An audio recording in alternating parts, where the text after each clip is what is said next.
Good morning. Welcome everyone to this highly anticipated webinar presented by B2E in collaboration with BC Hydro.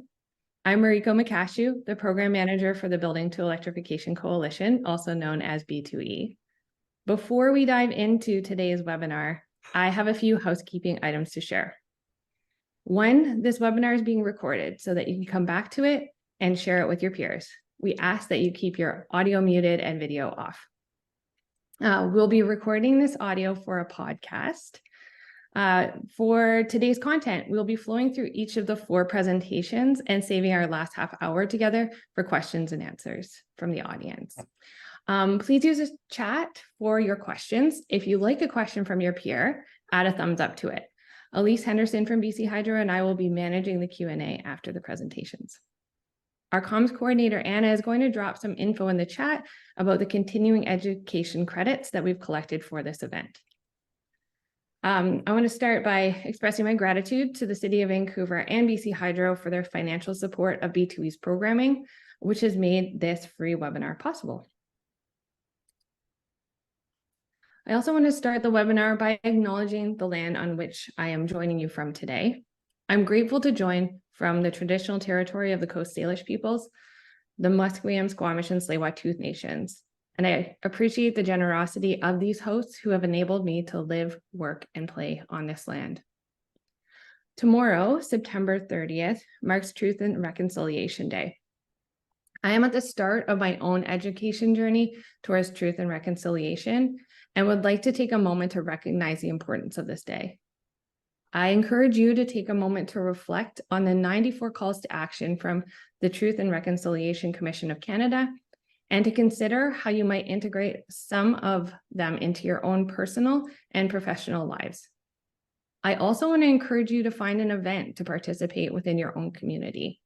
And Kim will drop a link for you to have an exploration into that topic. I also invite you to write your own land acknowledgement into the chat. So diving into today's topic, one question that we frequently get asked about electrification is, will BC Hydro be able to provide us with the power we need to electrify buildings in BC? The simple answer is yes. They're mandated to continue to provide us with low-cost, reliable electricity. Today's webinar will help us dive deeper into a variety of topics related to our province's readiness for electrification. Today, we have 4 excellent presenters and speakers from BC Hydro lined up for you. First, we'll hear from Jacqueline Spray, Director of Customer Engagement and Sales, and she's going to share BC Hydro's vision for energizing the province. Next, Robin Wark, Manager of Market Transformation, will tell us a little bit more about what market transformation means for you. Alex Tu, Senior Strategics Technical Specialist, will be speaking about electricity supply and what things could look like in the future.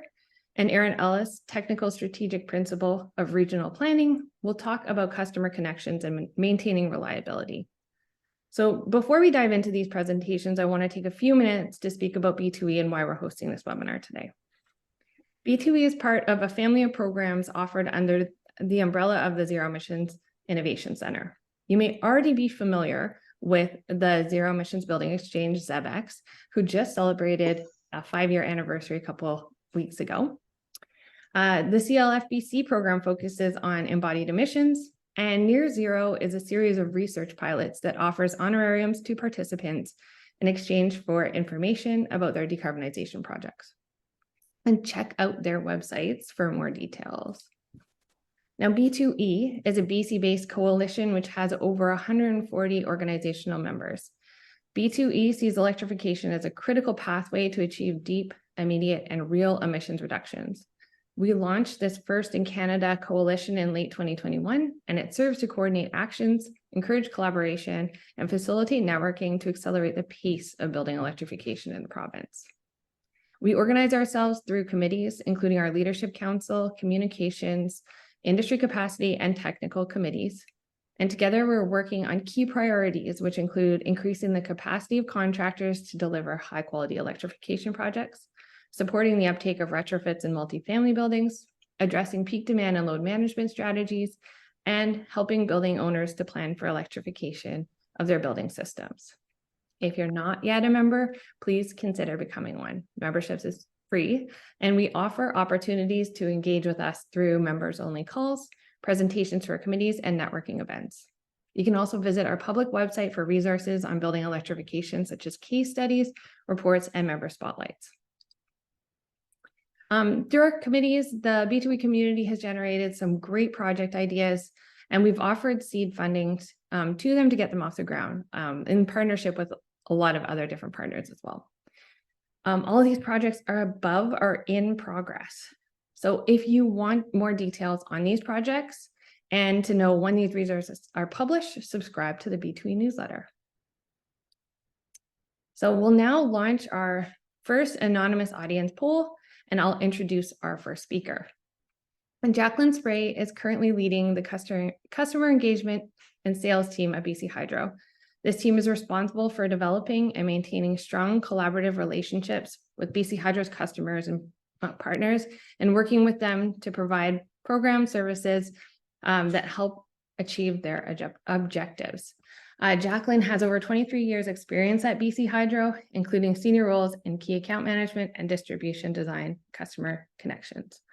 So I'm going to stop sharing my screen, and Jacqueline, you can put yours up. So as I'm passing it over to Jacqueline, I want to ask one question.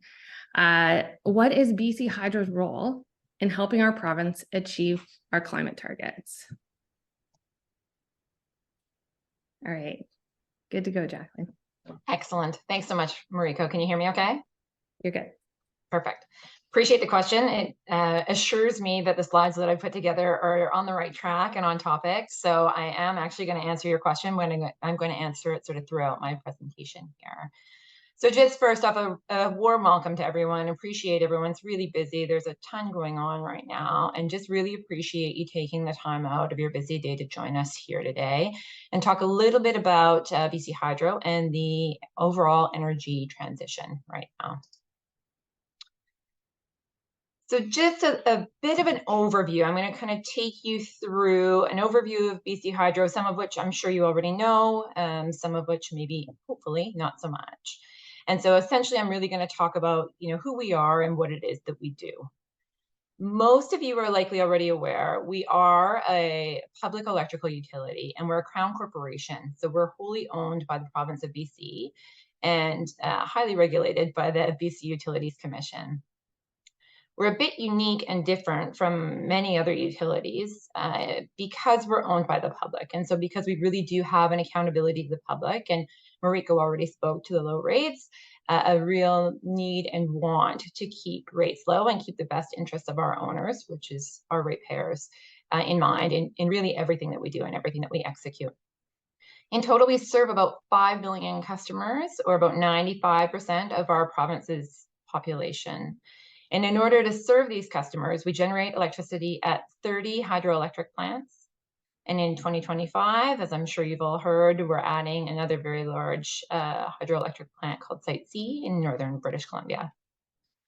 We also partner with a number of private power producers, and they operate 125 facilities across BC that generate clean electricity also. And those generation facilities vary, but include everything from biomass to run a river. There's some hydroelectric storage, some wind and some solar. And we also recently announced a new call for power that we're anticipating coming in 2024 that will add some new partnerships and power producers. So one of the significant benefits that we have here in BC is our primarily hydroelectric generating methods and facilities that really allow for us to produce electricity that is clean. And I really like this graph because it really just shows the relative share of the power grid that's non-emitting for electrical utilities in North America. I think the number for BC gets cut off by the title, but about 98% of the power generated here in BC comes from clean and renewable resources. And most of that's powered by water, which does make us a leader in clean electricity generation in Western North America. We're also very cost competitive, as Mariko already mentioned. Our residential rates are actually the third lowest overall in North America.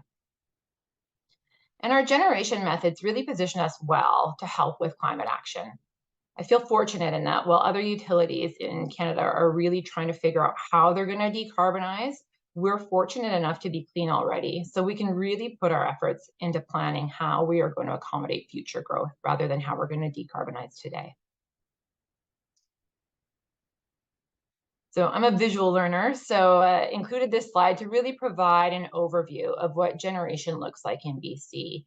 So you'll see the representation, just maybe a note that the icons don't necessarily represent the number of facilities in an area. So there are more facilities than there are icons. But the map really just gives you kind of a good overview of what our system looks like. It includes BC Hydro's large generation facilities. It also highlights some of the locations where those private sector partners, those independent power producers, are located and where they have some of those run-of-river or hydroelectric, wind, biomass, solar, etc.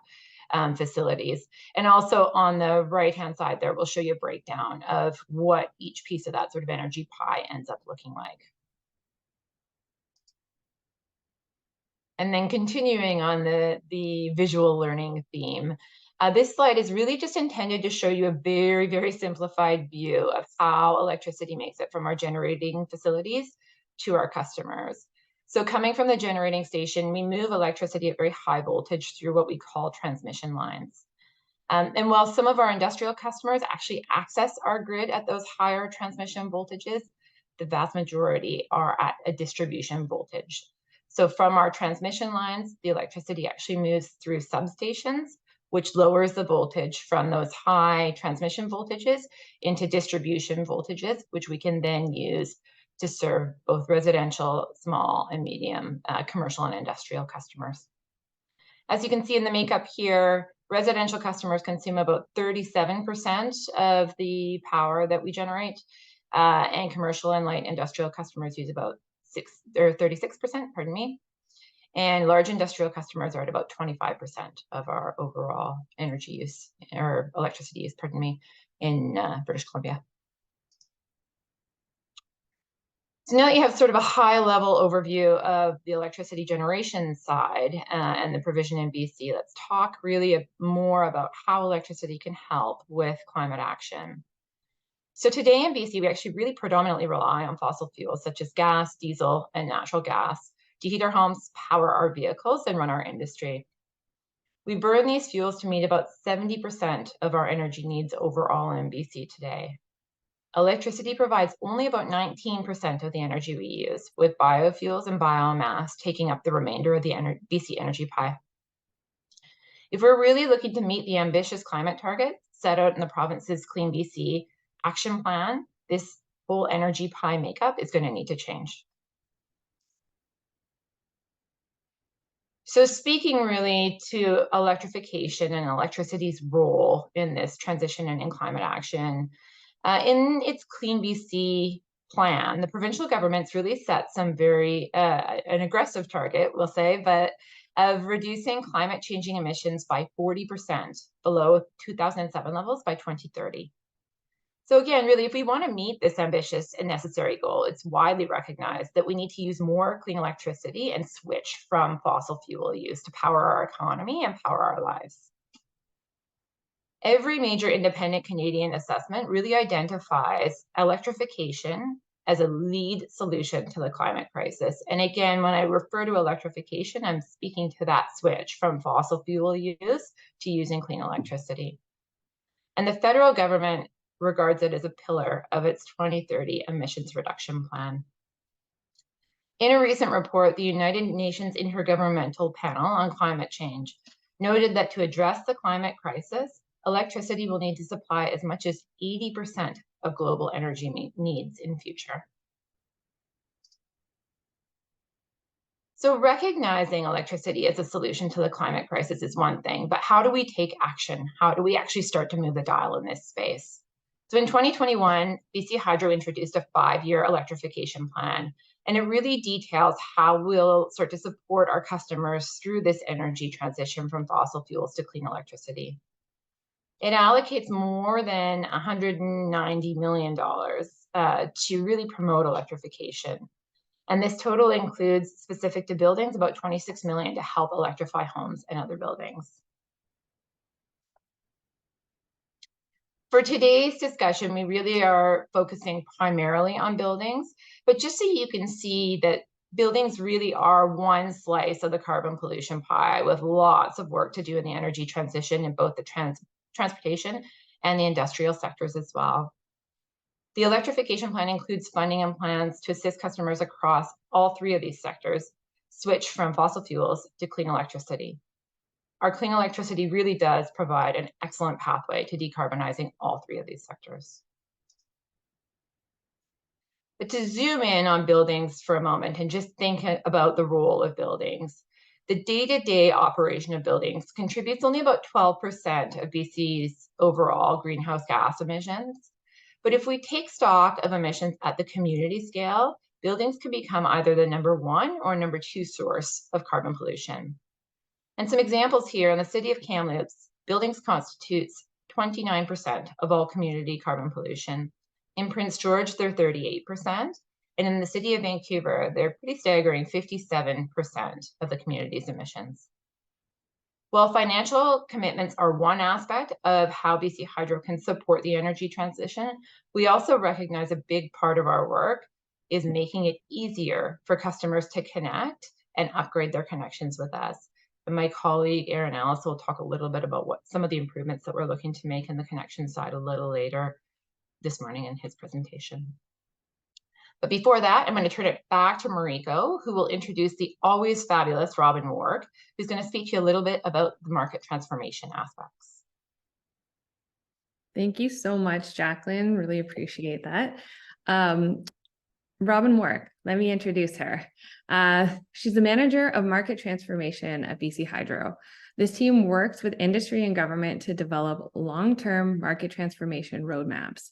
For example, the net zero new construction, building electrification, and demand response.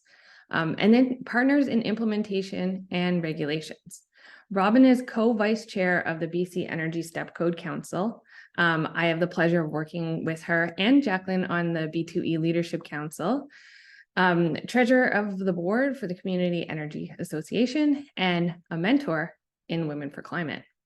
So Robin, what are the drivers that are contributing to this market transformation?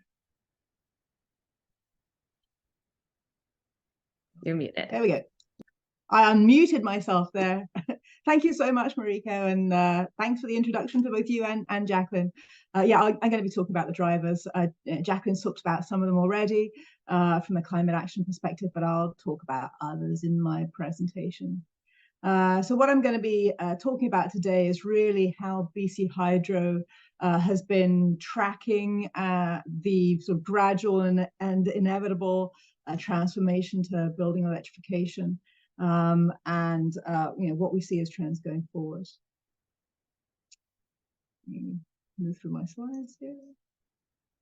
All right, so here's a picture that somebody on our team came up with. This is something from the 1960s. I was going to share a video with you all, but technically that's always scary. But there was a video of some very nuclear family, a white woman as a housewife, etc., etc. But basically, it was marketing Medallion all-electric homes, and that was from the 1960s. And there's a little badge from BC Hydro around that. So this is not a new concept. The concept of buildings being all electric. In fact, if you look across the province, you're seeing, it depends on the region, but about between 20 and 60% of homes, for example, are already electrically heated, whether that's space heating and or water heating.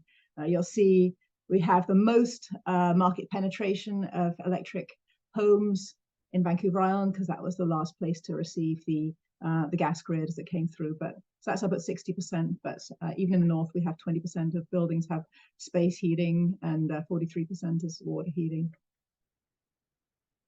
But what we're talking about around building electrification is really fuel switching from natural gas to electricity.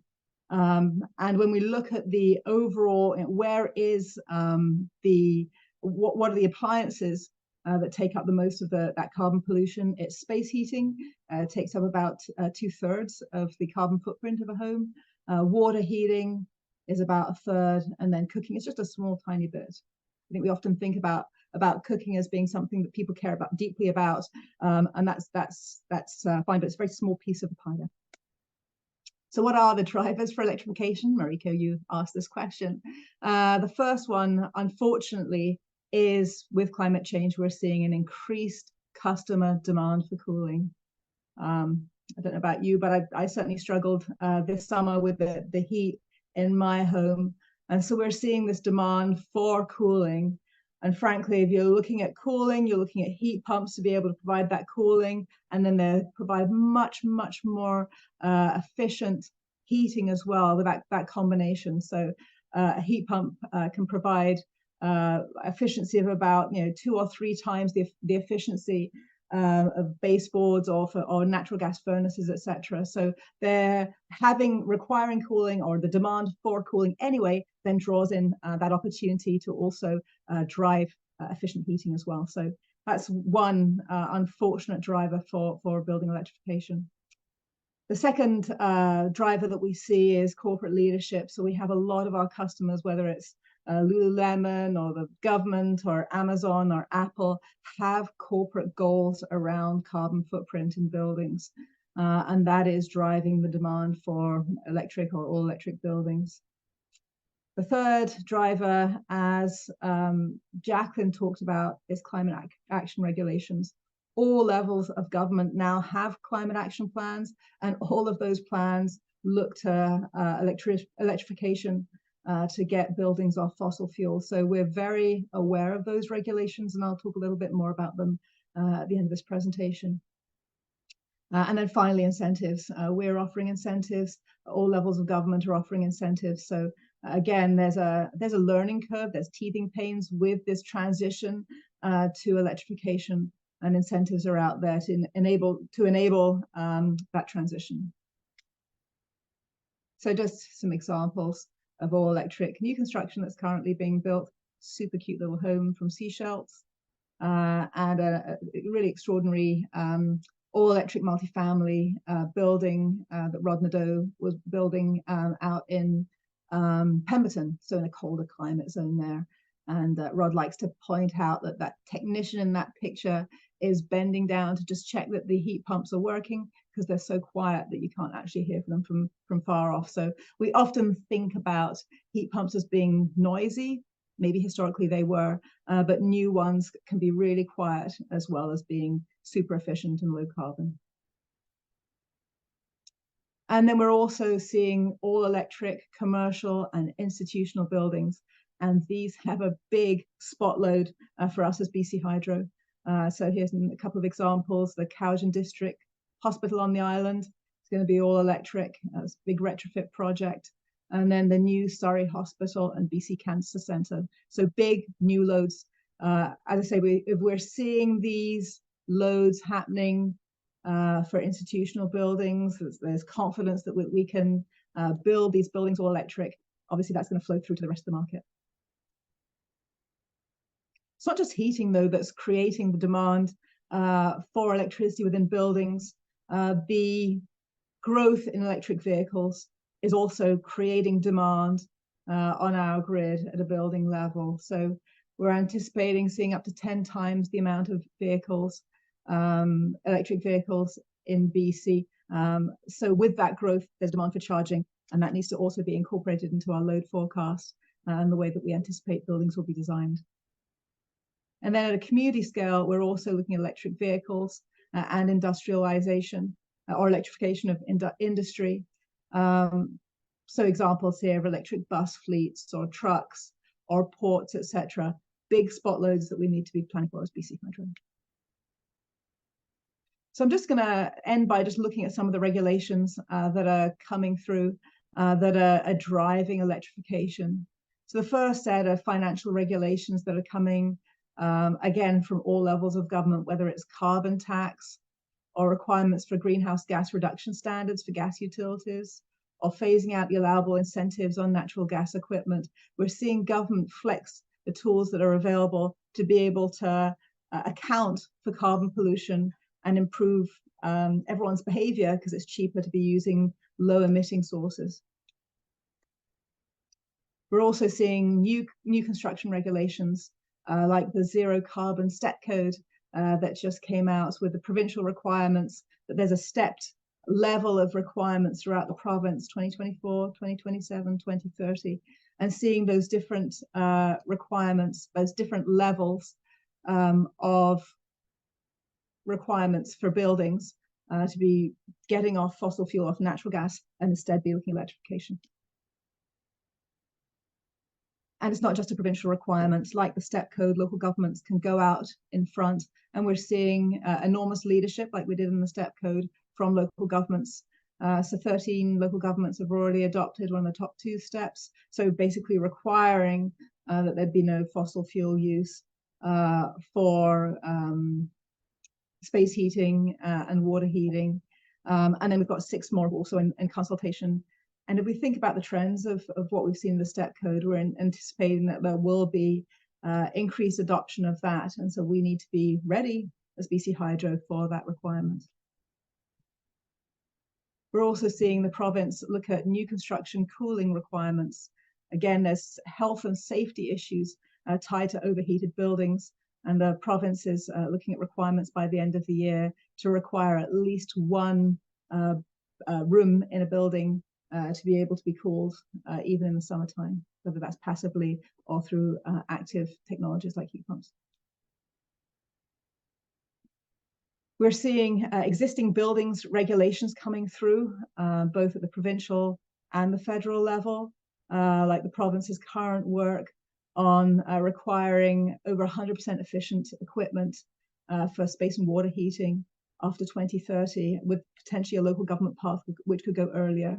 And so that will effectively require all electric heating or hot water or using a heat pump. So that will, again, we're seeing this as a big driver. It will be at time of replacement or at new construction. So it's not going to suddenly come on board, but we know that there's this gradual, inevitable change that we need to be getting ready for. We're also seeing local government looking at existing buildings. City of Vancouver has adopted a carbon pollution standard for existing buildings on the commercial side. Metro Vancouver is looking at the same thing as a region-wide requirement. So this is basically where you give existing buildings a time frame that let's start measuring and reporting out on how much carbon emissions are coming from your building, and then a schedule for, in 2 years' time it has to be reduced. I'm going the wrong way here. Reduced, and then 5 years' time reduced further, and then 10 years' time further yet. And so we need to be tracking these regulations, this overall market transformation, whether it's being driven by the consumer, by corporate sustainability goals, or by regulations, and work out how we align our processes to make sure that we're ready to be able to supply electricity in a timely, affordable way with our customers. So this is just an example. I won't go through it in detail, but just of how we're working with developers, builders, industry associations, local government, the province, etc., to understand what that market transformation looks like and make sure that we're there hand in hand with them for that transformation. Okay, and that's my presentation. Thanks so much, Robin.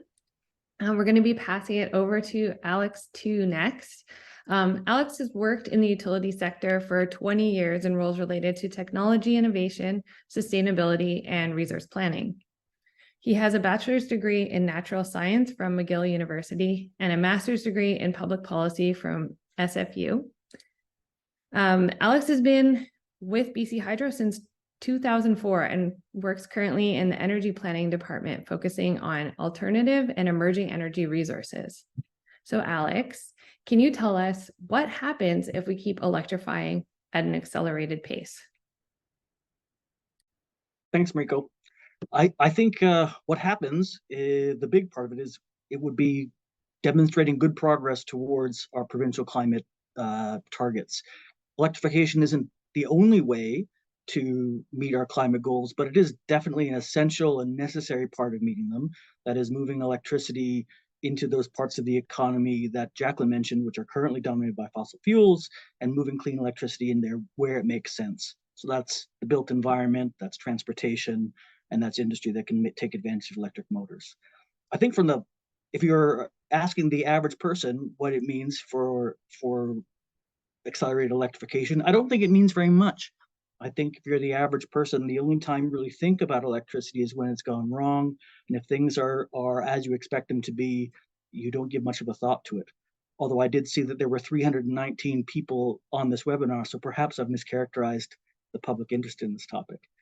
From the point of view of BC Hydro, if we are seeing accelerated electrification, it means we have quite a bit of work to do. And that's going to be the subject of my presentation today. And that work is going to be distributed between things that are familiar to BC Hydro, like advancing more energy efficiency, like Robin has spoken about, but it also means going back into territory that we haven't seen in a number of years by engaging the independent power producer sector and growing new supply in the market. So I'll be talking about that through my presentation. There we are. A lot of my talk today is going to be taken from our Integrated Resource Plan, or IRP. It's something that we filed with our Utilities Commission in 2021. And an IRP is really the guidebook or the strategy book that describes when BC Hydro needs to add new resources and what sort of new resources make sense for BC Hydro to add. Our Integrated Resource Plan has a 20-year outlook, so we take a long-term look about how we should be investing in the system. And with our 20-year guidebook, we also are committed to periodically making sure we're on track, that the province is unfolding in a way that makes sense to us and that we're prepared to respond. And actually, when we saw what was happening in the province around changes to the forestry sector, which is both one of our biggest customers and one of our largest suppliers of energy, changes in the natural gas and industrial sector for advancing electrification, we filed an update to our IRP in June this year that introduced a few more steps that BC Hydro needs to take in the near term in order to be prepared in the long term. So we'll be talking about some of those new steps as well. Really, the first stage in developing an integrated resource plan is to get a sense of what the long-term needs of our customers are going to be over the next 20 years. Those dotted marks on the chart there show the range of possible futures that we see in terms of energy consumption. This is just showing how much energy in total gigawatt hours the BC economy is going to require over those 20 years. And there's a fairly broad range of scenarios we take into account, some of which involve global economic decline, and other scenarios involve rapid acceleration of electrification.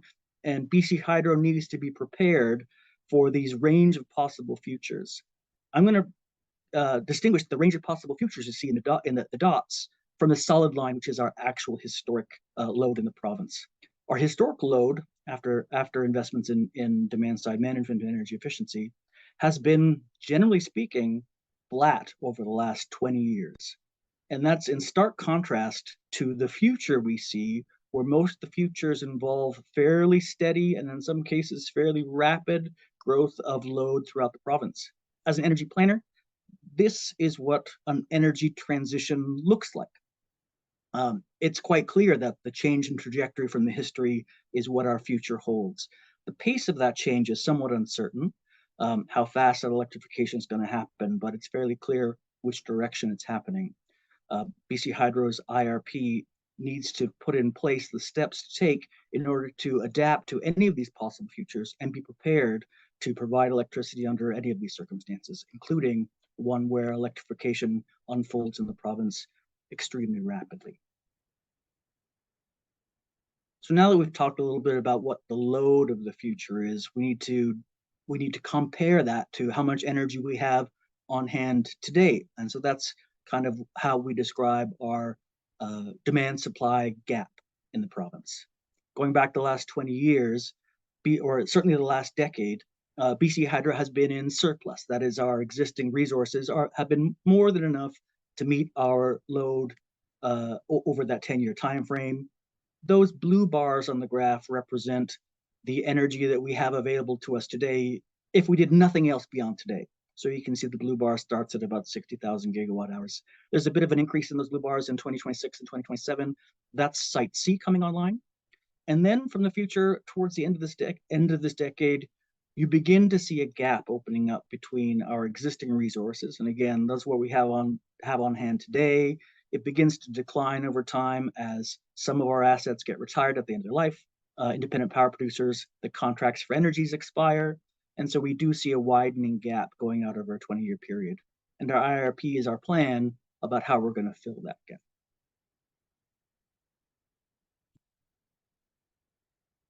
This is a busy slide, but it shows in very broad terms the strategies that make sense for BC Hydro to pursue in order to meet the most aggressive load forecast we have, where electrification takes off at a very accelerated pace.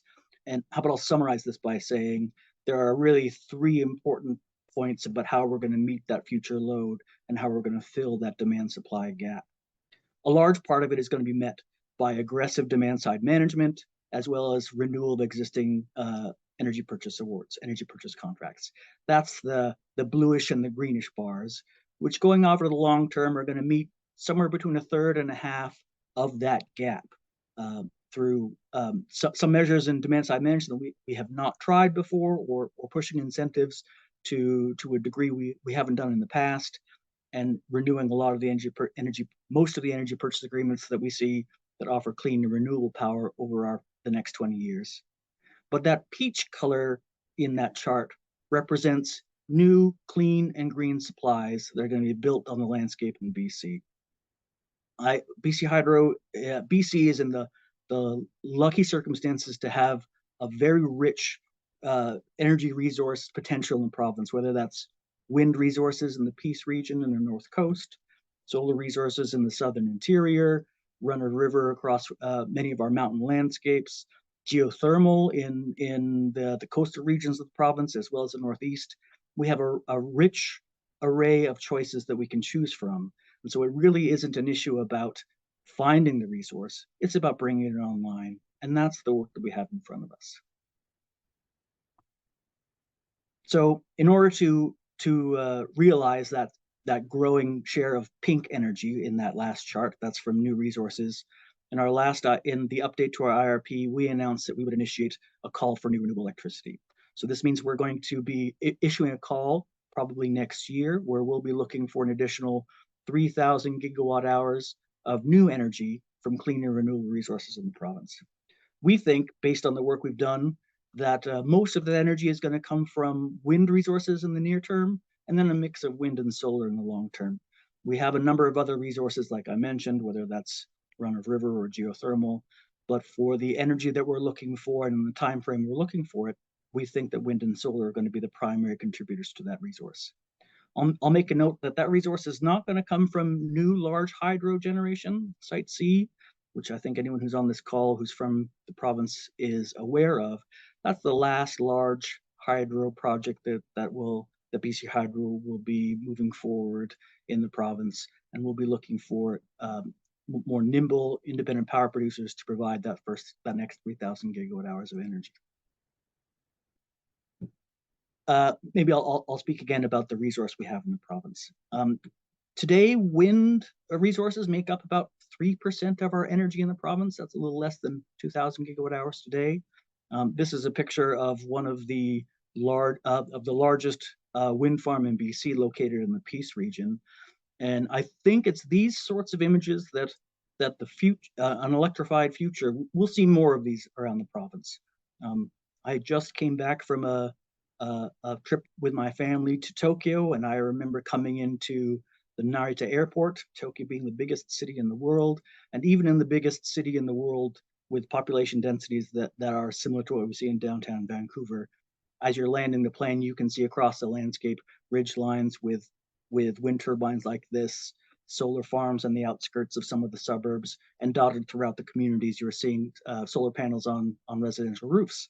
I think where a lot of the world is today, that is probably the future that we have for BC, where electrification takes place, and we're seeing more of these clean and renewable energy resources dotting the landscape. I think one of the big questions that are on people's mind here, and probably the reason why I'm interested in coming here, is addressing some of the concerns that we've heard that BC will not be prepared for the energy transition. Either it's coming too fast or it's coming too large. and BC is not able to respond. So one of the big questions is, can we add 3,000 gigawatt hours of new wind and solar to the grid as early as 2028 to meet the aggressive accelerated electrification load growth? And I think the answer pretty confidently is yes. And I can have that confidence because I can look next door to Alberta, where I saw just last year, Alberta added more than 5,000 gigawatt hours of new renewables. I think it was 11 wind projects and a similar number of solar projects in just 1 year. I know that Alberta is not the same as British Columbia. We have a mountainous geography. The wind may not be quite as strong, but we have an excellent wind resource in the province. Maybe some of the regulations that govern project development in Alberta are different than they are in British Columbia. But what Alberta can do in 1 year is a greater ambition than what we're planning to build by the end of this decade. So I think with some comfort, I can say the scale of the challenge is not insurmountable. It's a lot of work for us to move forward that call for energy and make sure that the new energy projects that are built in BC are done in the right way. And I know that modern projects done the right way can take more time than projects in the past where there wasn't much flexibility. You just filled a ridge line with wind turbines, and that was that. There wasn't a lot of options about how you could structure a project. But in the modern era, we need to make sure that these projects are built with the local community and First Nations in mind. And so their participation is essential, and their seeing the value of these projects to them is an essential component of development in BC. Maybe a word about the solar resource in British Columbia. Right now, there is two very small, large, so I wouldn't even call them large from a BC Hydro point of view, utility scale solar resources in the province, just a megawatt each. But this project is being built in Haida Gwaii to displace the existing use of diesel generation in the northern part of Haida Gwaii. And it's just a reflection that solar, even though BC is not famously the sunniest place in the world, we do have a fairly rich solar resource scattered through some parts of the province. While solar costs continue to decline at a very rapid rate, we believe that perhaps by the end of this decade, solar resources will begin to become competitive on price with new wind. So the long-term future is predicated on the building of both wind and solar resources throughout the province. So I know the challenge ahead of us is not insignificant, but we're starting the work today in order to bring the new power onto the grid. And I think with that, I'm going to pass it back to you, Mariko, to introduce my colleague here. Thanks very much, Alex. Appreciate that presentation. Our next speaker is Aaron Ellis, the Lower Mainland Distribution Planning Manager at BC Hydro. He and his team are responsible for planning BC Hydro's electrical distribution infrastructure and developing long-term capital plans. Aaron has over 20 years of technical and professional experience in distribution planning, distributed energy resources, and project management. He has a Bachelor of Applied Science from UBC in electrical engineering and is a registered professional engineer with EGBC. So Aaron, my question for you is, can the grid handle a widespread shift to electrification? And that's a great question, and I get it all the time. And the answer is it's our job to do that. But if you want power today, it always depends on how much power you want, where you want it, and what your timelines are. So right now, I'm going to talk about how we're thinking about the timeline piece, because obviously, I think from a lot of customers, that's the question. They want to do it fast, and they want to do it now. So as I walk through the presentation, I'll talk about how we're trying to prepare the grid for that demand in electricity increases through electrification. And if everything goes according to plan, the slideshow will work. So we're continuously upgrading our grid to ensure that we can deliver power to our customers. So one of the big things that we have is our load forecast, which looks to see where our power is growing, where we need to make those investments, and what upgrades to our transmission, our substations, and our distribution assets we need to do. And just to give you a kind of an idea of the scale of the work that we're doing, last last year, we spent just over $1 billion upgrading those systems. And that's probably up about $100 million from the previous year. And we literally have hundreds of projects underway. And we're kind of going through a major build out of our system, just kind of to meet some of the load growth that we're seeing. And to talk a little bit about that load growth, it's kind of what's driving the question around capacity and what's driving our growth. And really new construction and in areas like Langley and Surrey, as well as kind of Burnaby, Vancouver, where we see massive densification. What once was 5-acre properties are now townhomes. And that is really where a lot of our load growth is driven. And the second piece is the electrification piece. So we've been kind of planning, I'm going to say since about 2011, we've been forecasting as part of that load forecast, electric vehicle loads, new heat pumps, those sorts of things. The last piece on this slide that I just really want to point out is the energy efficiency and demand side management work that we've also been doing over the last 10 years. And that has actually really been kind of keeping that growth down. And just one example of that is I know some of our a lot of building folks here is that just some of the mechanical and lighting upgrades the HVAC upgrades that have been happening over time have really been driving loads down. Some of our building loads kind of in our downtown buildings are down we've had 25% decrease just through some of those improvements that have been made.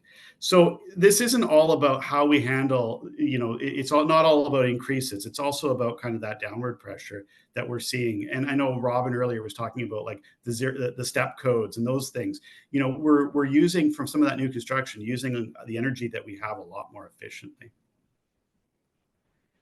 So just on the transmission side, as Alex was speaking to the integrated resource plan, we are building new transmission capacity as part of that plan to bring some of those new generating sources he's talking about to where our customers are. And over the next 10 years, we're looking at, it's about a 10% increase to the capacity of our transmission system that we're looking at adding. On the distribution side, this is kind of the closer to our customers, and this is kind of closer to the work that I do. So we are, again, making big improvements to the distribution system to meet the needs of our new customers. So one of the things kind of over the years where we've had challenges in areas of high growth is kind of the way we do things with our electric tariff. And some of you may have heard of our extension policy. And that really was talking about how we don't pre-build our system. It's a just in time. You apply for power and then we build. And based on that extension policy and the practices that we do, there have been a few areas in the Lower Mainland and Southeast Vancouver Island where the need for electricity is beating our ability to design and deliver the new connections. So we've been working over the last, I'm going to say 2 years to try to remedy this, to try to get ahead of that. And kind of some of the things that we're changing kind of in our practices are trying to increase the amount of capacity we have in those high growth areas. And I kind of alluded earlier what those areas are. So changing our planning practices to make sure we have more capacity available in those areas. And also advancing kind of our major underground civil infrastructure. As you know, as you densify the overhead lines, we don't have enough space for overhead lines. We're going underground, and that work takes us a long time. So just kind of to talk about this, in the last 5 years, we built about 35 new distribution feeders to bring capacity to these areas. And we're right now building about 130 kilometers of major underground utility corridors. And my apologies if you've been on 152nd Street in Surrey, where we've been closing the road at night to build out these things. But we're advancing that work to try to, again, get ahead of the demand. One example of where we got behind the demand was an industrial park in South Surrey, where a lot of people are building, and a lot of, again, that idea of single family housing neighborhoods or large properties or turning to townhomes. So in the South Surrey area right now, we've got about 5 projects on the go. And we're also looking at adding new substations in Surrey and Langley to support the growth. And some of the solutions we're also looking at in these areas as they grow are things like batteries, definitely ramping up energy efficiency, and also some incentives to customers to shift demand around. I know one that we did successfully with around greenhouse growers where, greenhouses, they can move their loads somewhat, start earlier in the morning so that our evening peaks aren't impacted by those greenhouses. So kind of getting into that approach of load shifting and peak shaving. When we talk about load shifting, we're talking about technologies that are moving our energy consumption to a later time when grid demand is lower. And that, typically is in the night. And kind of in line with this, in February 2023, we applied to our regulator, the BCUC, to introduce an optional time of use rate. And if approved, this rate would help those customers save electricity costs to shift energy from those peak periods to the off-peak periods. And particularly where we were targeting this is towards the EV charging, home EV charging. And this is definitely kind of, again, improves the efficiency of our existing grid. We get better utilization of what we have already. And there's other kind of household activities such as dishwashers or clothes dryers that we're trying to shift out of high demand periods. And it's kind of one of those things where a little action by a lot of people turns into a big savings for the grid. Everybody doesn't have to do it, and our rate is optional. But if enough people do it, we do see enough benefit. So the other thing we're talking about is peak shaving. And one of those things that we're looking at is we've got a number of peak shaving programs that we're rolling out. And one of the ones around electric water heating was one that we've been doing. We've had a peak saver program that we've been running where people are asked to save power during peak periods.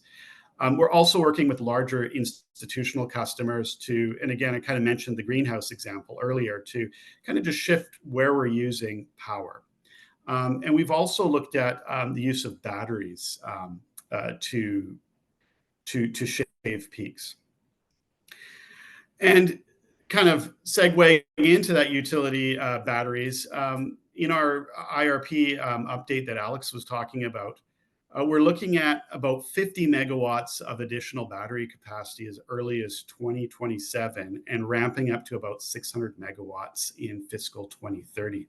And that's really targeted towards kind of reducing some of the big transmission and substation investments that we're making. And right now in Hope, we do have a project where we're using deploying batteries to help with peak load management of our substation there.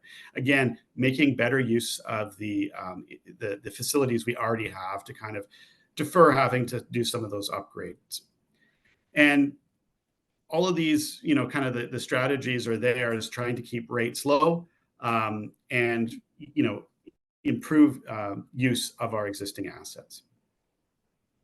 So next, I want to talk to you kind of, again, about some of those challenges that we're facing around getting our grid extended to our customers. So the one challenge I mentioned was our distribution extension policy, which has been in place since 2008.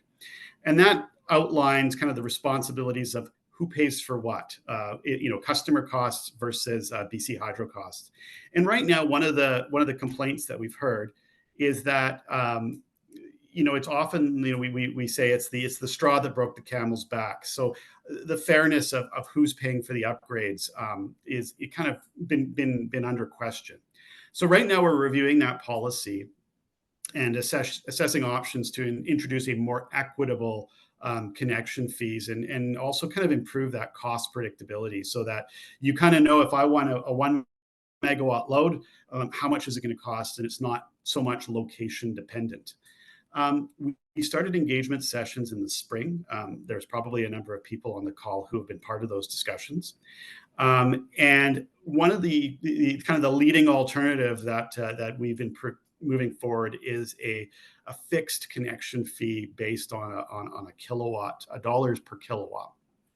And we're expecting to file an application with the Utilities Commission in 2024. And there's additional engagement going on this November to finalize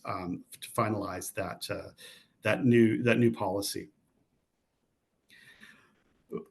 So the second one is around connection timelines, and this is another area that we're working on, that we've gotten some feedback on. You know, everybody wants to electrify right away. We want to do it right now, but your timelines don't work. So just kind of at a high level, we complete around 27,000 connection requests every year. And a lot of these don't have very much design work on our side. And on those ones, we average about 7 days once we get a permit. So those ones we turn around very quickly. But as you know, the larger, more complex projects that require design work and grid upgrades take longer. And some of those, as I've mentioned, have been taking longer than they should. And so we complete around 4,800 more complex connections each year. And over the last 2 years, we've seen a huge uptake in these requests for connections. And, you know, due to staffing challenges, we've had some longer wait times. So the good news is that we're working to hire a number of new designers in our offices to speed up some of this work. And we're also working at creating some efficiencies in our process to build out those timelines.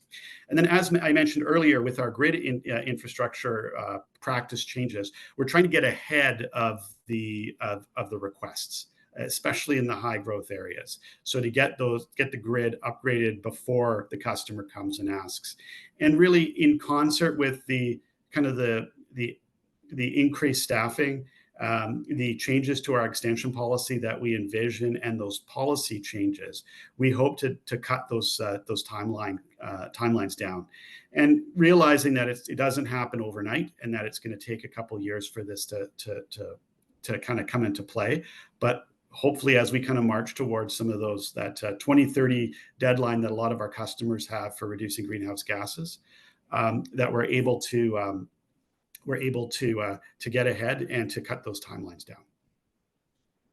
And that's the end of my presentation. And I just want to thank you for letting me talk a little bit about what we're doing. And I'll turn over to Mariko to ask those many questions that I saw kind of creeping into the timeline. But actually, the one thing before I do that was just to kind of, one of the things that came up earlier in the questions was talking about the summer loads, right? And so I think a lot of people know we're traditionally a winter peaking utility. That means the winter we see our greatest demands, and that has been shifting. And in the interior, the Okanagan, we've been summer peaking for quite some time, but now kind of Eastern Fraser Valley, we're starting to see where our summer loads are, like in the Abbotsford area, are larger than our winter loads. And over the last 4 years, I want to say that we've seen like over a 5% annual increase in summer loads in the Fraser Valley.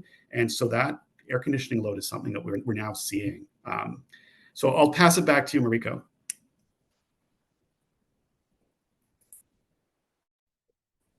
Thank you so much, Aaron. And thank you to all of our presenters for those great presentations. They have generated a lot of questions. I do want to start the Q&A off, though, with a question to either Jacqueline or Robin. What role does the building industry have to play in helping BC Hydro to meet this future electricity demand? I'll start, and then I'm sure Robin will fill in the gaps where I'm completely missing things.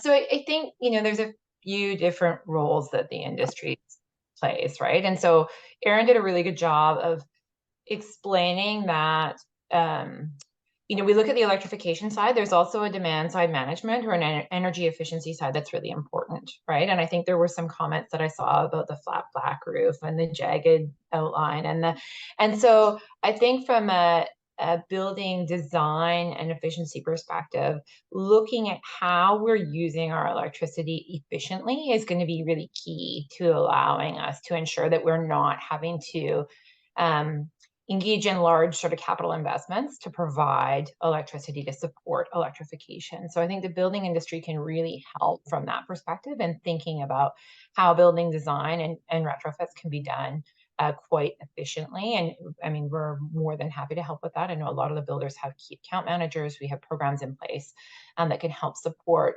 both the energy efficiency side as well as the electrification side. So again, looking at, emerging technologies and where we can try some new sort of ways of doing things, new ways of heating, new ways of design is going to be really key for us moving forward as well.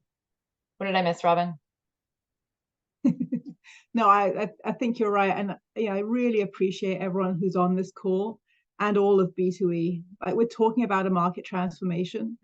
The minister said in a recent meeting I had with her, everyone wants transformation, but nobody likes change. Some people like change, but a lot of people don't. And so, we're in the same way that we've driven transformations on the lighting front, same way that we're driving on the energy efficiency side of buildings. We also need to partner with the building and developer industry, all the professionals tied to that, to be able to work in lockstep around this transformation around building electrification. And what does that look like? That looks like trusted partnerships. That looks like the ability to pick up the phone and say, hey, this is not working, or we need to be doing more of this, or need to be doing more of that. We have been engaging in consultation with CHBA and UDI on things like our connection policy. We need to be open and honest and working together around this transformation because it's not a small task. And it's only going to be accomplished if we have those great relationships and that ability to be honest with each other. So thank you for joining. Thanks for the great questions, and look forward to answering some of these going forward. Thanks, Jacqueline and Robin. So we have another question here. Melina asked, has anyone at BC Hydro done cost-benefit analysis between deep energy efficiency retrofits, including envelope, versus new power generation? Could we gain back access to power in urban environments by paying directly for deep efficiency measures? So who can comment on that interplay between the cost of those demand-side management efficiency retrofits versus building new resources? That sounds like it's probably for me, Elise. Actually, that evaluation is very much a key part of what the IRP has to do. It takes an inventory of all the possible ways of meeting load, and that ranges from light touch energy efficiency, a greater touch energy efficiency, or as what you describe as the deep efficiency, or even going into existing buildings and deep retrofits, as compared to all the other ways we could meet that energy load, whether that's new resources, expansions of our existing hydro assets, more transmission to connect to other jurisdictions. And the IRP kind of takes that balance. And I think at the end of the day, what we did find is energy by far, energy efficiency is the least cost resource we have available to us. And so our plan says hit energy efficiency pretty hard and keep in reserve that deepest push in energy efficiency should we need it. So energy efficiency, we look at it as a flexible resource, but our baseline is actually a fairly aggressive approach to demand side management, holding back what you would call is the deep efficiency, because at this point that isn't obvious that that's the right thing to do because it is a higher cost resource. So at this point, it's a blend of aggressive DSM, but not the nth degree, beginning to acquire energy from the market through this clean power call, and keep in reserve that ability to push energy efficiency even harder, because we think that is probably not the most cost-effective thing to do. But we're going pretty far towards the ends of energy efficiency in our base plan, and holding in reserve that deeper push if we need it. Thanks so much, Alex. There have been a ton of questions in the chat about solar PV.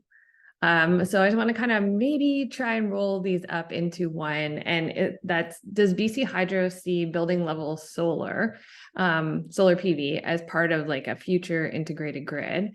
There are a lot of questions and comments about whether or not BC Hydro will offer additional customer incentives for these solar PV installations, like on building. Maybe Aaron, can you comment to that? Or Alex? Yep, I think I can take that one too. Yeah. Maybe a quick word about solar. So we're kind of in the same, we're talking the same language. For me, I look at 3 flavors of solar, and I think you're probably just talking about one, but I want to make sure that you're not also talking about 2. The smallest scale solar is what I refer to as the net metering solar. That is the rooftop solar, the less than 100 kilowatts of solar that's generally on rooftop, but at 100 kilowatts, you could get to something a little bit larger, whose primary purpose is to displace customer load. BC Hydro has an existing net metering program to make that fairly straightforward. That's as compared to what is usually called either distributed solar or community scale solar. That's multi-megawatts of solar that's connected at distribution voltage that doesn't support a customer load, but sells their output to the grid. And the third flavor of solar is the utility scale solar, the large solar farms. If you go down to Florida, you'll find gigawatts of solar farms that connect to transmission voltage and sell their power to the grid. The net metering program in BC has been around since 2004, and it's been growing at about a 30 to 35% annual growth rate.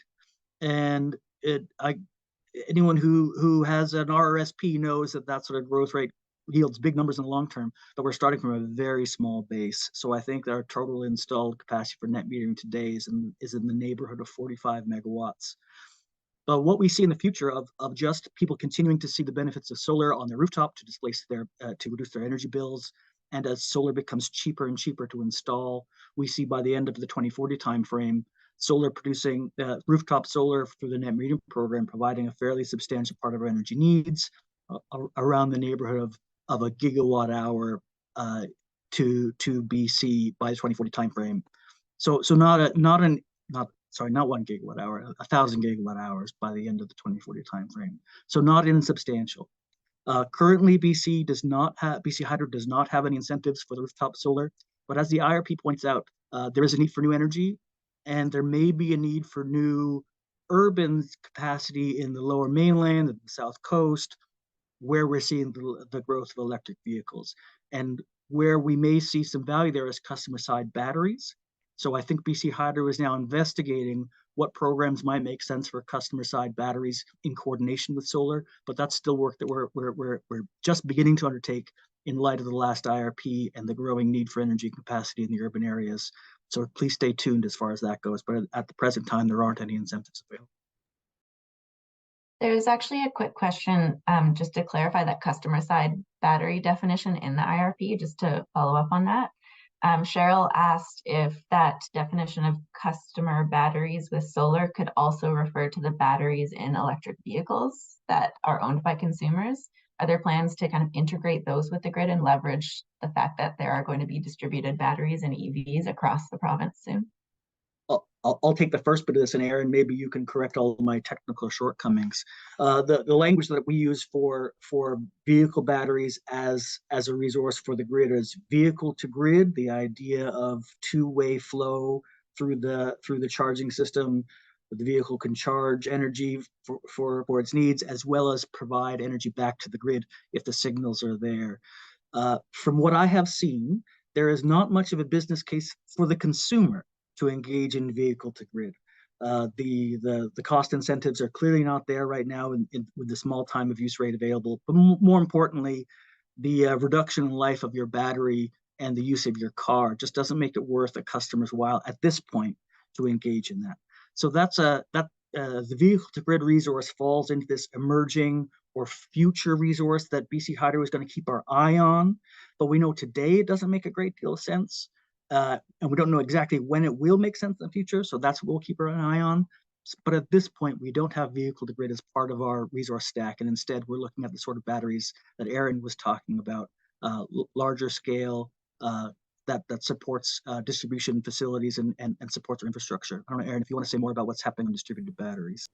Yeah, and distributed batteries, it's always a business case between, is it cheaper? We also throw the word non-wires alternatives out there, where instead of building a wire or upgrading our infrastructure, we put batteries in. And obviously batteries have a cost. So there are areas where batteries make sense and they also have additional benefits like reliability. If we have an outage, we can use the battery to power a town for a while. We've done that in a few communities in the province. But yeah, it's still we're looking at is kind of like a BC Hydro owned battery in that we control, but we're also looking from some of our demand side management where it's batteries in a customer facility that we can call on to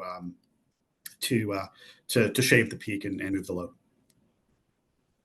Yeah, maybe I'll just add to that. There's some really interesting pilot work and other work that we've been doing with customers on the use of batteries. One of the most interesting ones for me is some conversations we've been having with health authorities for hospitals. So getting off diesel gensets as emergency backup, and instead using a battery, having that battery available, and then we as BC Hydro can access that during our regular peak time. So have these agreements with customers so that there's a benefit for the customer, there's benefit for BC Hydro, and how can we share the costs and benefits tied to that? Thanks so much, everyone, for answering that. And I think this was going to be more directed at Erin. And first a comment, and then maybe a question added into. In the B2E community, we've heard a lot about challenge to electrification, especially of larger buildings, commercial, residential, about the cost to increase capacity, whether through an extension or new connection. So it makes the business case a tougher sell. It's great to hear that connection fees are under review with the distribution extension policy proposal.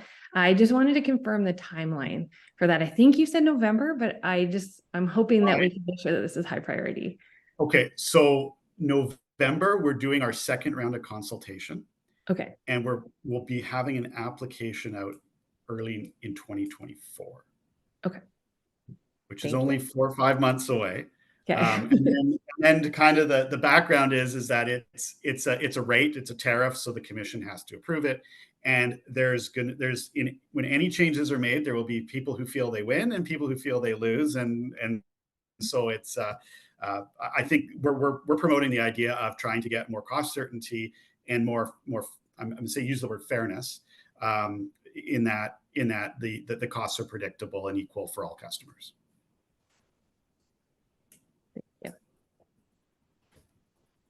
Should I jump in? Okay. So there were a couple of questions regarding resilience. I think Harshawn had one. I see this one from Nicola. She says, with this transition to more reliance on electricity, what work is BC Hydro doing to ensure it is reliable in the face of increased frequency and intensity of storms and wildfires resulting from climate change? So I'm not sure, maybe that's a Jacqueline question, or Erin is unmuted. I'll let you. I can take a little bit. So there's a number of things going on. So we are very cognizant of the fact that if people are going to rely more on electricity, that we need to do something about it. Maybe I'll start with the wildfire. So we're actually in the middle of working on a wildfire strategy around protecting our assets and identifying where we do have wildfire risks to our system. You probably just noticed that we had a terrible wildfire season this year, and we did lose a number of our distribution feeders. But so we're working on a strategy. So things that are going to come out of that. I mean, we actually do have a plan for wildfires on our transmission system. We coat our structures with fire retardant. We actually work with the BC Wildfire Service and provide funding to keep our assets safe. But we're trying to look to see what we can do. I know people have kind of paid attention in California, a lot more undergrounding, kind of getting rid of some of those things. On the actual reliability thing, we do have a reliability strategy that we're implementing to try to the kind of the key pieces out of that are automations. So where instead of having to send crews out to do switching, we have automated devices that our control center can control to reconfigure our system during outages. And then the second piece is also looking at some of the way our system is built to try to build that reliability in. We use the word radial line. So if you're from a community like Michasiw, it's a long single line that goes up, and if anything happens to that line, we're out, right? So part of our strategy is to look at some of those radial lines to see how we can improve reliability with kind of ties to other systems to build loops, again, so that if the power is out here, we can reconfigure our system.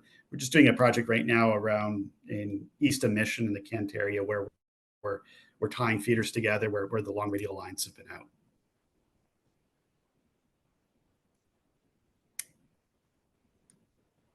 Thanks a lot. We did have a few questions as well about grid interties and electricity imports. So just curious if somebody can comment to the GHG emissions implications for connecting to other provinces such as Alberta, and like what's the volume and how does that impact our ability to deliver clean electricity in BC? I don't know who wants to field I'm that. happy to take a first crack. I can take a first crack at that, although I won't have a complete answer, and so maybe others can fill in the gaps.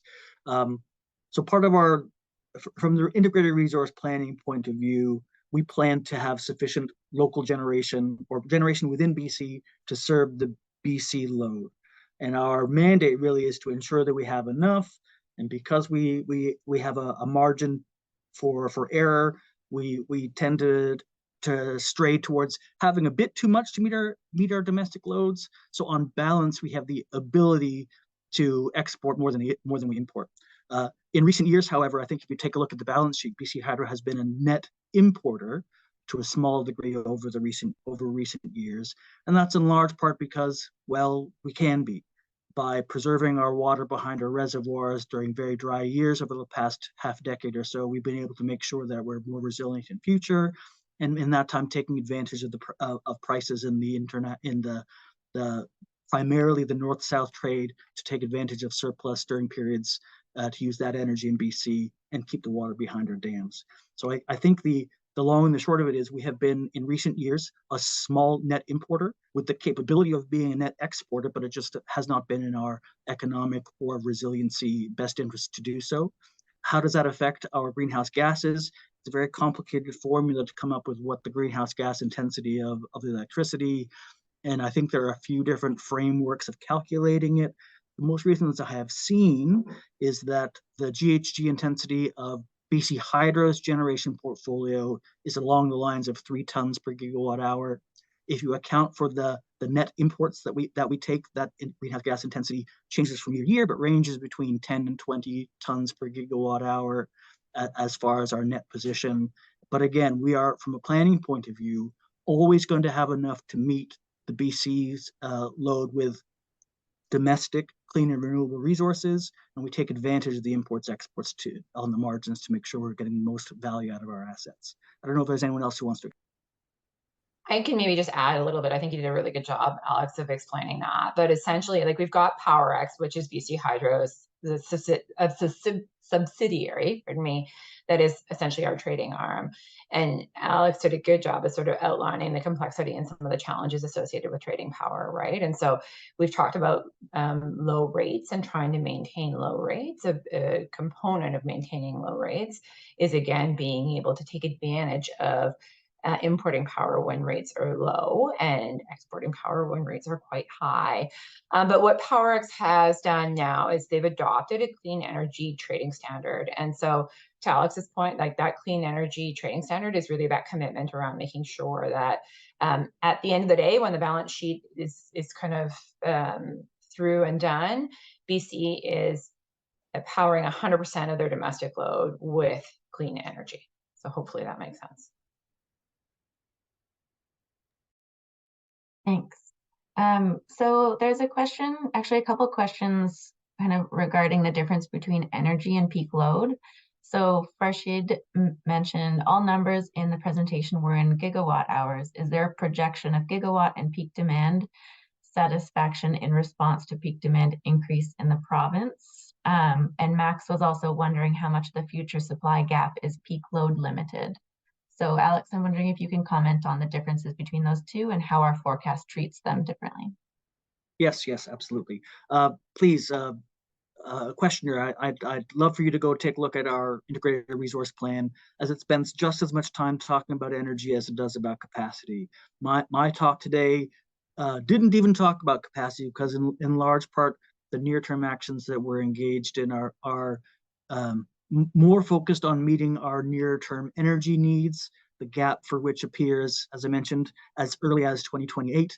But our need for new capacity is much further down the road. That is, we have sufficient capacity within our system to meet our need. And so it doesn't have the same urgency. So just for my presentation, I talked about energy. That urgency does exist, however, under certain scenarios in certain parts of the province. The main part of the province that I worry about as an energy planner is the capacity requirements in the South Coast. So that's the Lower Mainland and Vancouver Island, where we are seeing large increases in peak demand driven by primarily the increase of electric vehicles. And we know that the load profile of an energy charger is fairly pronounced when folks are coming home from work and plugging in their car at home. And so that really does contribute to the system peak just at the worst times, so 4 or 5 o'clock. That's driving the capacity requirements in the South Coast, where we don't have a lot of local generation resources. And so we rely on the transmission system to move peak capacity from resources in the Peace and the Columbia River systems into the South Coast. We'll be investing in that transmission line to increase our capacity, and that's something that Aaron mentioned. But in a number of contingency scenarios where the capacity requirements, so wintertime, it's 4 p.m., we're having a cold snap when people are turning their heaters on and charging their vehicles. That's the system peak that we experience most Decembers for up to 2 weeks at a time. To meet those capacity increases, before we have in place the transmission upgrades, we do see an essential role for batteries in the South Coast. And that's what Aaron was talking about, upwards of 600 megawatts if needed by the end of this decade of batteries that would be located in the South Coast to help meet our capacity requirements. So I'd say that in general, capacity is a very important topic. It isn't as urgent from BC Hydro's planning point of view as energy is, so we're focused on energy today, but it is something we are paying a lot of attention to in order to make sure we have enough of. Thanks, Alex. So a note to those EV owners, try and schedule your charging for overnight so you can help with that load shift a little bit. I think I have a two-part question, and it's going to be IRP related. So Alex, just get ready again. One is related to zero carbon step code. So curious if an accelerated adoption of zero carbon step code has been modeled into that accelerated electrification revision in the IRP. And the second part is BC Hydro anticipating adjusting plans in response to the changes of the housing targets within the province? So is that on your radar for infrastructure upgrades? Boy, it is an IRP question, but it's probably one that I don't have enough detail on. But you're absolutely right. This is a key component of how we forecast load in terms of not only what is happening today, but what we think is happening over the next number of years to tell us how much energy we need. I don't know the details of whether advanced step codes are incorporated into our load forecast, so we'll have to take a pass on that one. But I will say, when we do our signpost update, this update we did in June, it actually takes a look at all of the puts and takes. There are so many drivers for electrification on the one hand that increase our load, and there are also a number of drivers that increase our supply or decrease our load. The decline of the forestry industry is a fine example. It both had an impact on our customer load as pulp and paper mills went out of business, but it also had an effect on our supply. And what's important from the IRP point of view is the net effect of all of those puts and takes, which we are committed to taking a look at on an annual basis to make sure we're on track. So my colleagues in the load forecast group will be better acquainted with the nitty-gritty of what the puts and takes are on the load side. I'm afraid I don't know, but I can say that that's an annual look where we try to take a look at what's happening in the world of policy, municipal commitments, customer technologies, and customer behaviors, and on balance, adjust our plan accordingly. Just in terms of those inputs, and there were a few questions around large LNG plants coming online and their decarbonization needs. So do you have any comments on that topic?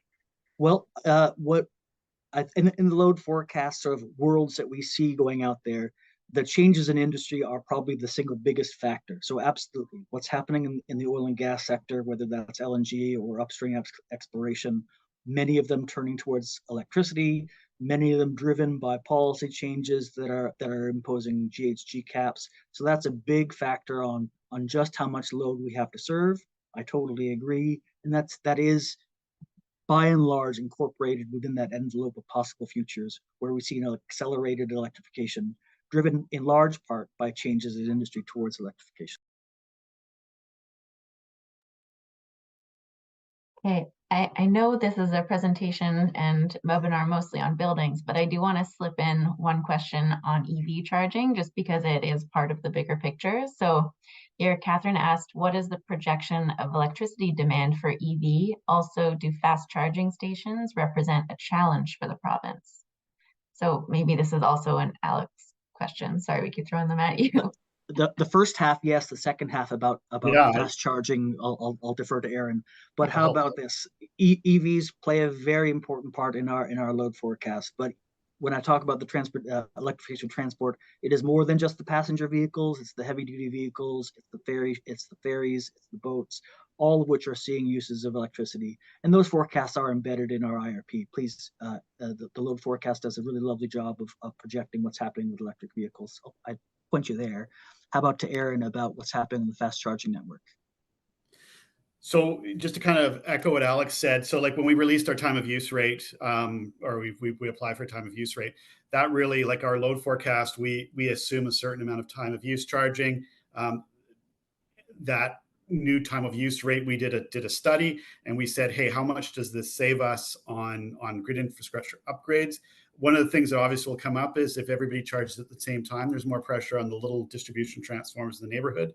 So we've taken that into account, and actually we have a program to, upgrade distribution transformers as we monitor our loading with smart meter data, and we kind of have a plan based on what we expect to see the light duty EV stock increases to actually start doing some of those replacement work. The DC fast charging one is an interesting one. We've looked at some data that we've seen so far, and it's really based on travel patterns. So, for instance, in Hope, everybody knows Hope. It's the gateway to Holidayland, and it's a great place to charge your EV and grab a coffee. And the actual EV fast charging demands are very driven by traffic patterns. So whereas our traditional loads have been driven by everybody comes home and turns the lights on and puts the stove on, it's very location specific. And in Hope, I can tell you, it's the summer long weekend is where we hit a peak. Well, the good news in Hope is we actually don't have. It's actually when our substations aren't peaking, when we see those fast charging peaks. But again, it's very much a different equation. It's different depending on where those locations are. The ones that we are going to see is more of a challenge is the heavy duty trucking, where they're very large loads. Like I think we're talking about 5 megawatt sites, and other jurisdictions are seeing this as well. So those are the ones they're big loads, right? So it's a big step, and that takes a lot more planning work. And we're trying to again, I talked about getting ahead. We're not ahead on those ones yet, but we're definitely trying to, as those trucks come, to try to be ready for those with our substation upgrades, because those are big. They're big sites. Again, kind of what tempers some of that growth is the fact that there's a growth curve. It goes up slowly. So like it's not going to be all trucks are going to change overnight. It's going to be a ramp up. So hopefully with that ramp up, we're going to try to keep ahead of that ramp up. But yeah, it's not quite often. It's like tomorrow everybody's going to be charging. It's no. And we also look at that coincidence where, and as I kind of mentioned, that coincidence, when do these loads actually come? It's not like we sum them all up and they happen all at the same time.